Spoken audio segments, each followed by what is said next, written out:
You stopped introducing yourself by your name a long time ago.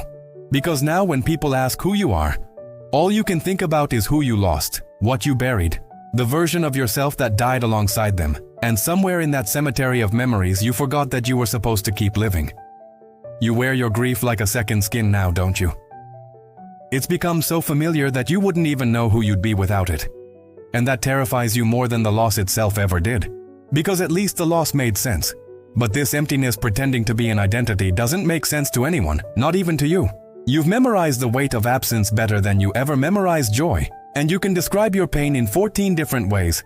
But you can't remember the last time you described yourself without mentioning what broke you. Every conversation eventually leads back to that moment, that person, that thing you can't let go of. Not because you don't want to, but because if you let go, what's left? You've stopped making plans that extend too far into the future because hope feels like a betrayal. Like you're forgetting.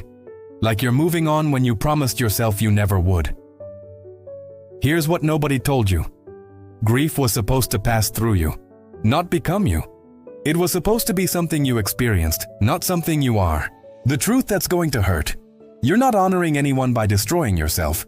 You're not keeping their memory alive by killing your own future. And staying broken isn't loyalty, it's just staying broken. Start here. Write down who you were before the loss, not the sanitized version, not the idealized memory, but the real messy human you were, and then write down who you want to be now and notice that neither of those descriptions needs to center on what you lost. Your identity can hold space for grief without being consumed by it. You can carry the memory without wearing it like armor. And you can honor what's gone while still building what's coming. This isn't about replacing anything, it's about reclaiming yourself from the rubble. Try this. Even if it feels impossible, introduce yourself to someone new without mentioning your loss within the first 5 minutes. Force yourself to exist in a conversation where tragedy isn't your identity, where you're just a person with thoughts and opinions and interests that have nothing to do with death or endings or what broke you. It will feel fake at first, like you're betraying the story, like you're pretending to be someone you're not.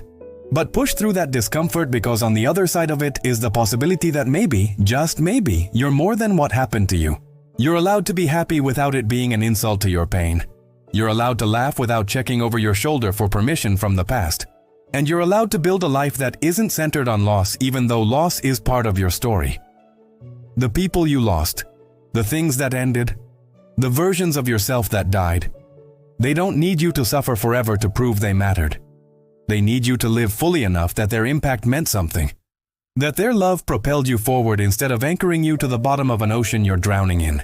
God meets you in the grief, but He doesn't leave you there. And if you've been stuck in the same place for years, it's not because He abandoned you. It's because you've confused staying with faithfulness, because you've mistaken stagnation for devotion. He's been waiting at the edge of your mourning, hand extended, ready to walk you into whatever comes next. But you have to be willing to take His hand even when it feels like betrayal, even when it feels like ending, even when it feels like you're leaving someone behind, which you're not. You're just finally agreeing to keep living.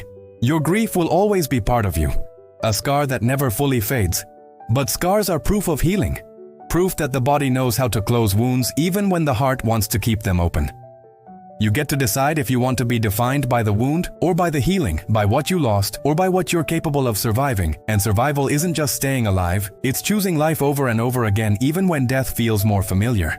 The person you're becoming isn't an insult to the person you were. And the life you build now isn't a dishonor to what you've lost. It's proof that love was powerful enough to survive even death, that connection was real enough to transform you without destroying you, that you can carry sacred memories without being buried alive by them. You're not starting over, you're continuing. And that continuation can include grief without being ruled by it, can acknowledge loss without being defined by it, can honor the past without sacrificing the future. So here's your permission, the permission you've been waiting for. You can be more than your grief, you can introduce yourself with your name again, you can build an identity that includes tragedy but isn't consumed by it. And you can finally stop performing strength and actually pursue healing. The loss was real, the pain is valid, the change is permanent. But you, underneath all of it, you're still here, still breathing, still capable of becoming whoever you choose to be next, and that person doesn't have to be defined by the worst thing that ever happened to you. God didn't bring you through that just to watch you spend the rest of your life at the graveside. He brought you through it to show you that even in death there's resurrection, even in endings there are beginnings, and even when you think you buried yourself alongside them, He's still there, in the dirt with you, ready to pull you back into the light whenever you're ready to let Him. You don't have to be ready today, but don't spend another decade pretending that staying broken is the same thing as staying loyal. You were never meant to be a monument to loss. You were meant to be a testimony to survival, to transformation, to the possibility that grief can crack you open without breaking you permanently, that loss can change you without defining you, and that God can meet you in the valley of the shadow of death and walk you out the other side into a life that's still worth living even after everything. The grief became your identity because you let it, but it can stop being your identity the moment you decide you're ready to be more than what hurt you. Grief doesn't have to be your name anymore. It can just be one chapter in a much longer story. A story that includes pain but also includes healing, that includes loss but also includes discovery, that includes endings but also includes beginnings you haven't even imagined yet. You're still here, and as long as you're still here, your story isn't over, which means your identity isn't set, which means you can still choose who you want to be. And that person can include all of your grief without being crushed by it.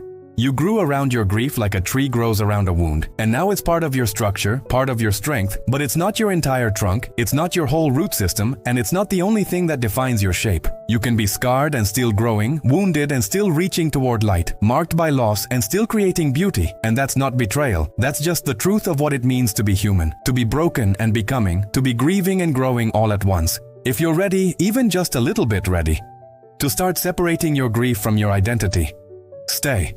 Because this channel exists for the ones who need permission to heal without forgetting, to grow without betraying, to live without pretending the loss never happened. You don't have to do it alone, and you don't have to do it today, but you do have to start believing it's possible. Because it is, even for you, even after everything, even now.